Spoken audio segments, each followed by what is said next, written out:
castelo forte é o nosso Deus. Amém. No Evangelho de hoje, nós ouvimos Jesus contar uma parábola.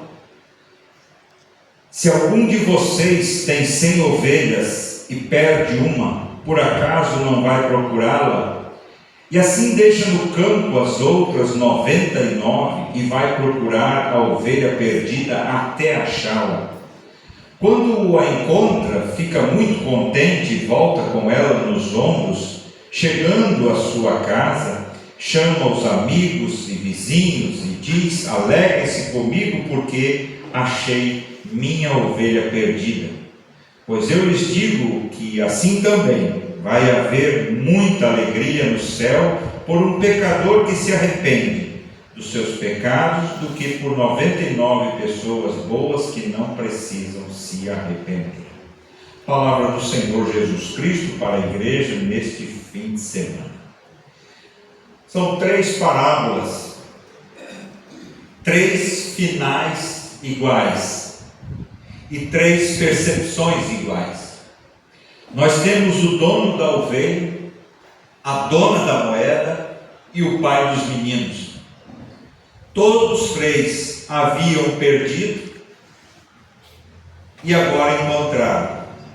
Todos os 3 estavam alegres, felizes e dando uma festa, porque foi muito bom encontrar, reencontrar, estar junto de novo. E este foi o espírito que Jesus tentou passar quando ele estava ali naquela mesa conversando com aquele povo. Jesus estava muito feliz. Jesus estava com um sorriso de canto a canto da boca. Ele andou para cá, andou para lá, ele ministrou para cá, ministrou para lá, ele foi para um canto, foi para o outro, ele foi para cima, foi para baixo, foi para uma cidade, foi para outra, e agora ele estava do jeito que ele queria, rodeado de gente, rodeado de pessoas que chegaram perto, quiseram ficar perto, quiseram o encontro, quiseram ouvir Jesus e quiseram viver aquele momento de uma forma que ele nunca mais se acabasse, porque era bom, era muito bom estar num encontro com Jesus. E Jesus estava feliz porque os seus braços alcançaram aquela gente, que eram pessoas de má fama, que eram pessoas mal vistas, que eram pessoas rejeitadas, pessoas desprezadas, pessoas discriminadas. Eram os publicanos, os cobradores de impostos, odiados até, as prostitutas, pessoas com vários problemas estavam ali ao alcance do braço dele. E ele estava podendo reunir e recolher todo mundo para levar todo mundo de volta para casa. Como o bom pastor colocou a sua ovelha nos ombros e pôde levar feliz a sua ovelha para casa novamente. Sim, Jesus estava muito feliz porque houve o que ele tanto queria, o encontro. Um encontro que não agradou os fariseus. Os fariseus estavam já chateados com aquele encontro, porque segundo eles, se Jesus era de fato um mestre, se Jesus de fato era um rabino, um Messias, o Santo de Deus, ele jamais poderia estar sentado numa mesa com aquela gente. Ele jamais poderia estar alegre, rodeado de tanta gente impura, condenada pela lei. Ele jamais poderia estar ali se sentindo tranquilo, como se nada tivesse acontecendo. De acordo com os fariseus, Jesus deveria estar preocupado, estressado, porque ele estaria ficando impuro ao encontrar-se com gente impura, comer com gente impura e tocar em gente impura. E aí os fariseus estavam chateados, eles não estavam gostando daquela reunião, porque gente como aquela não tem direito a ser feliz, gente como aquela não tem direito à alegria, gente como aquela não tem direito a celebrar, porque é gente impura e deveria estar longe dali. e deveria estar amargando as consequências dos seus erros, dos seus pecados, das suas culpas. E assim desenhavam esse cenário os fariseus, quando eles perguntaram, eles disseram: esse homem come com gente impura. Eles estavam desenhando qual era o filme, qual era o cenário que deveria estar acontecendo ali, indicando para Jesus: olha, o filme tem que ser esse, e não esse que o Senhor está vivendo. E então Jesus sai a contar as parábolas, Jesus sai a dialogar com todo mundo, e Jesus sai a trazer a sua resposta para aquela gente, quando ele diz: que bom que nós temos um encontro aqui. E aí ele vai dizer: olha, Deus queria isso. Isso aqui que está acontecendo é vontade de Deus. Vocês podem estar fazendo a leitura que for, mas a voz do povo nem sempre é a voz de Deus. A voz de Deus é que Ele está feliz com este encontro desde o Jardim do Éden, quando a humanidade entrou em rota de colisão, se afastou, se emancipou, se independeu de Deus e foi seguir o seu caminho. E hoje não. Hoje eles chegaram perto, eles vieram me procurar, eles querem ficar comigo, e isso é agradável a Deus. E por isso, prestem atenção, o desejo do nosso Deus é que de fato aconteça o que o Salmo 133 diz: como é bom e agradável viverem juntos os irmãos. E é sobre essa palavra que as leituras do dia de hoje chamam a igreja a pensar como um assunto muito sério. Porque os fariseus não achavam bom o encontro dos pecadores com Jesus. Os escribas também não achavam bom. Satanás não gosta quando o povo de Deus está celebrando, quando está adorando, quando está reverenciando e se prostrando diante de Deus. Os demônios também não gostam quando o povo chega para ouvir, quando o povo chega para um bom encontro com Deus. Tem muita gente no mundo hoje que não está gostando da reunião da igreja. Tem muita gente de fora da igreja se achando no direito de dar palpite sobre a igreja, de emitir sentença sobre a igreja, de condenar a igreja. E nós estamos cheios de gente assim falando pela internet e pelos microfones afora. Gente que está desejando jogar pá de cal em cima da igreja. Até aí tudo bem. Mas a gente se assusta mesmo é quando gente da igreja começa a resvalar e cair na tentação de olhar a igreja pelos seus pontos fracos, pelos seus pontos tristes, pelos seus pontos negativos. E a gente vê muita gente da igreja malhando junto com os pagãos a própria igreja. E por isso é que essa reflexão é importante. Nós temos que voltar a pensar o encontro da igreja como uma coisa boa. Nós precisamos voltar a pensar o encontro da igreja como uma coisa boa. Nós vamos negar essas opiniões? Não, nós vamos até dizer: olha, essas pessoas elas têm razão na medida em que olham os pontos negativos da igreja. Nós vamos ouvi-las porque acontecem coisas desagradáveis na igreja, acontecem momentos infelizes na igreja, acontecem palavras infelizes, gestos infelizes, acontecem. E nós vamos copiar isso aí para corrigir. Nós vamos copiar isso aí para redirecionar, para melhorar, para aperfeiçoar o encontro da igreja, porque o encontro da igreja, ainda que tenha problemas, é desejável para Deus. Deus quer que a igreja ultrapasse a barreira da tentação, vença e se encontre, porque Deus quer reunidos os seus filhos, Deus quer reunido o povo de Deus. Deus quer ver a sua igreja superando dia após dia dificuldades que não são de hoje, dificuldades que nós já encontramos já há muito tempo, desde o início da vida da igreja, que a gente vai poder agora anotar aqui, quando a gente vai ler o apóstolo Paulo conversando com a igreja de Corinto. E ele diz nas instruções que agora vou dar a vocês: eu não posso elogiá-los, pois as suas reuniões de adoração fazem mais mal do que bem. Para começar, me contaram que nessas reuniões há grupos de pessoas que estão brigando, e eu creio que em parte isso é verdade. Não há dúvida de que é preciso haver divisões entre vocês para que fique claro quem são os que estão certos. Quando vocês se reúnem, não é a ceia do Senhor que vocês comem, pois na hora de comer cada um trata de tomar a sua própria refeição, e assim enquanto uns ficam com fome, outros chegam a ficar bêbados. Por acaso vocês não têm as suas próprias casas onde podem comer e beber? Ou será que preferem desprezar a igreja de Deus e envergonhar os que são pobres? O que é que vocês esperam que eu lhes diga? Querem que os elogie? É claro que não vou elogiá-los. Na igreja de Corinto já havia problemas nos encontros da igreja. Quando os cristãos se encontravam, já havia problemas.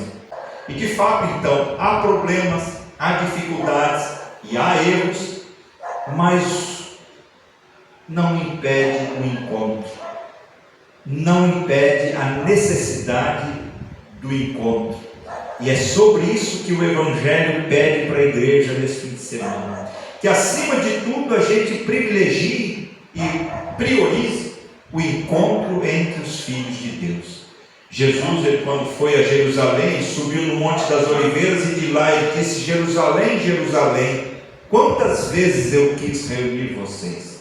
Eu sei que vocês têm falhas, mas eu quero reunir vocês. Eu quero que vocês venham todos junto comigo. Eu quero que todos estejam interagindo, vivendo a vida de santos e discípulos do Senhor. E aí então a gente vai perceber que esse desejo de Deus pede de nós algumas coisas. Primeiro, que dentro do rebanho, ainda que nós sejamos ovelhas, a gente tenha mente de pastor de ovelhas. Eu esses dias estava conversando com uma pessoa que me retratava a dificuldade de relacionamento com uma outra pessoa. E ela disse: olha, pastor, eu resolvi no meu coração que eu preciso relevar muita coisa para a coisa continuar andando bem. E eu disse para ela: olha, na igreja, cada ovelha tem que ter, antes de cabeça de ovelha, tem que ter cabeça de pastor de ovelha. Você só consegue permanecer e continuar na igreja se você olhar para outra ovelha como um pastor olha para a ovelha.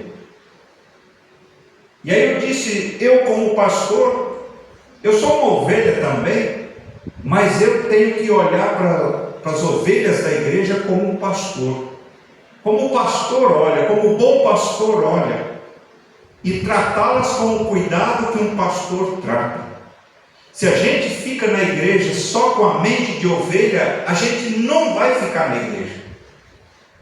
Quem fica na igreja só como ovelha, sempre vai querer sair da igreja, porque a igreja não consegue tratar perfeitamente uma ovelha. Sempre haverá falhas.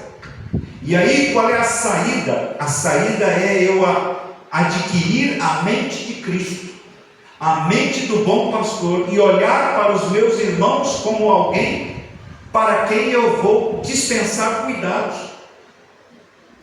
E aí a vida da igreja começa a ficar emocionante, porque quando eu chego para servir, quando eu chego para ajudar, quando eu chego para pastorear, para cuidar e olhar para cada um dos meus irmãos, aí começa a ficar boa a vida na igreja.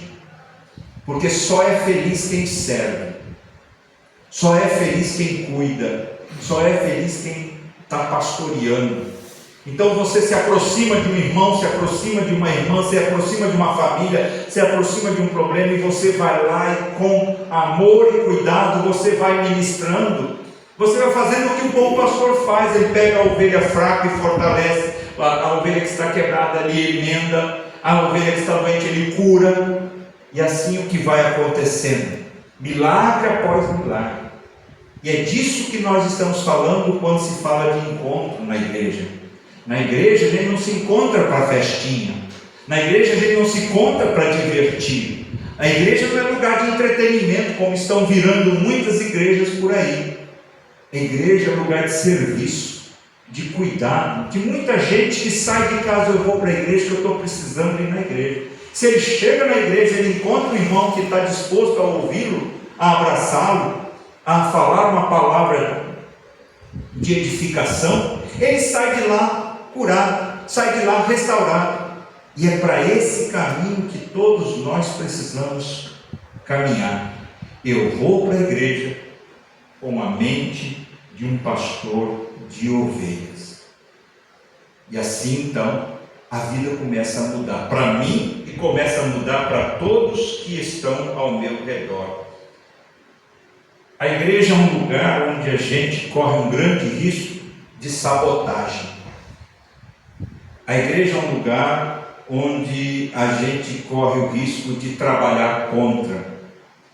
E esse é um cuidado para o qual a gente sempre precisa estar alerta, porque às vezes consciente, inconsciente ou subconscientemente, às vezes a gente sabota a igreja. E como é que a gente sabota a igreja? A gente sabota a igreja quando a gente começa a olhar os pontos negativos da igreja ao invés de valorizar os pontos positivos. O encontro, ele só consegue acontecer se eu olhar pelo lado positivo. E aí eu evito a sabotagem. Eu muitas vezes estou sabotando a igreja inconscientemente, quando eu digo, não é importante que eu vá na igreja hoje. Não é importante que eu vá na reunião hoje. Mas tem lá alguém que talvez esteja esperando a minha palavra, a minha presença. Tem gente que vai na igreja e acha que fulano vai estar na igreja hoje. Eu vou me encontrar com fulano porque eu gosto de conversar com fulano. Aí B consegue conversar com C, D conversar com F, G conversa com L, porque a gente tem as nossas afinidades e há pessoas dentro da igreja que a gente procura, porque com elas a gente consegue se entrosar melhor. Isso é natural. E por isso que é muito importante a gente vir. Porque quem sabe naquele dia, fulano também veio e veio procurar uma palavra, veio procurar um ânimo, e eu sou a pessoa com quem ela melhor lida, e eu vou poder dar a ela uma palavra de sabedoria. E se eu não venho, eu saboto. A pessoa de repente fica no vácuo. A pessoa de repente fica sem aquela minha presença, aquela minha companhia, e por causa disso é que eu preciso vir, por causa disso que eu preciso me encontrar, por causa do outro que está me esperando. Tem gente me esperando na igreja, não é só Jesus que está me esperando na igreja, não é meu irmão, é minha irmã, é minha igreja que está me esperando, e eles gostariam muito de vir e me achar aqui na igreja e poder sentar e trocar uma palavra de sabedoria. E para terminar, a gente vem para a igreja para destruir um mal que está acabando com a gente, que é a fragmentação, a individualização e o isolamento. Nós estamos numa sociedade que está demonizando o grupo, associação, família, escola e o próprio Estado estão em declínio. Nós temos uma sociedade que demoniza tudo isso. Os grupos não conseguem funcionar mais. Todos os grupos estão sendo sabotados. Por quê? Divulgaram a ideia que é cada um vai por si, cada um decreta o seu, cada um estabelece as suas sentenças, suas regras, seu corpo, suas leis e assim por diante. Então nós estamos numa sociedade que está adotando um jeito de viver que leva o ser humano à morte. Ele fica sozinho, individualizado, isolado, e isso mata ele. E a igreja do nosso Senhor Jesus Cristo vai no caminho oposto. Deus chama a gente para a comunidade, para a congregação, para o estar junto, porque quando está junto é difícil ser quebrado. Hoje em dia tem um monte de gente sendo quebrada. Tem um monte de gente sendo destruída, porque está sozinho. Você pode ver o que aconteceu com a família. O que aconteceu com a família? Está todo mundo solto. O homem foi para um canto, se arrebentando, se acabando naquela vida bandida. A mulher está se lascando sozinha em casa. Tem gente que acha que isso é uma glória. Os filhos estão espalhados. Filho hoje mal e mal dá satisfação. De repente aparece lá com droga em casa, aparece com um filho em casa.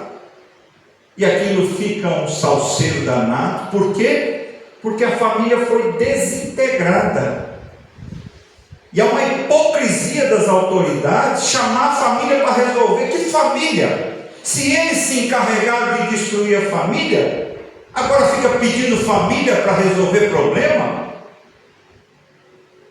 Por que não valorizaram o casamento como deveriam ter valorizado? Mas não, apoiaram a revolução dos sutiãs, a guerra do sexo, acharam isso tudo muito lindo, aí a conta veio. Quando deveriam dizer, não gente, nós precisamos honrar o casamento, honrar a família, proteger o pai, proteger a mãe, que nada. Eles destruíram tudo. Antigamente, você ia na escola, a professora falava, o seu filho fez assim, assim, você dava uma reprimenda no seu filho. Hoje o que os pais estão fazendo? Vão na escola e dão uma reprimenda no professor, como se o filho fosse o santo. Viramos de cabeça para baixo. Eu nem vou falar de igreja porque já é assunto resolvido. E hoje nós estamos num país que o problema da autoridade é grave, seríssimo. Corremos riscos seríssimos e de sofrer, e sofrer muito. E por isso a igreja, através do Evangelho, chama para o encontro, para a celebração conjunta, para a superação dos problemas, dos defeitos, das falhas, para olhar para os corações que estão precisando de cuidado, precisando de apoio, precisando de amparo, uma palavra amiga, da celebração em conjunto, da festividade da comunidade. Isso é céu. O nome disso é céu. Deus chama a gente para o céu, que é o povo de Deus sob a unção do Espírito Santo, celebrando a vida que Deus dá, a vida de perdão e de salvação. E que nós sempre de novo, quando surgir reunião, encontro do povo de Deus, a gente diga, eu vou. Tem culto? Eu vou. Tem estudo bíblico? Eu vou. Tem encontro paroquial? Eu vou. Tem congresso? Eu vou. Tem conferência? Eu vou. Tem simpósio? Eu vou. Que a programação da minha igreja seja escolhida por mim, porque encontrar é tudo que Deus pede no Evangelho. E que a gente possa se encontrar sempre. Em nome de Jesus. Amém.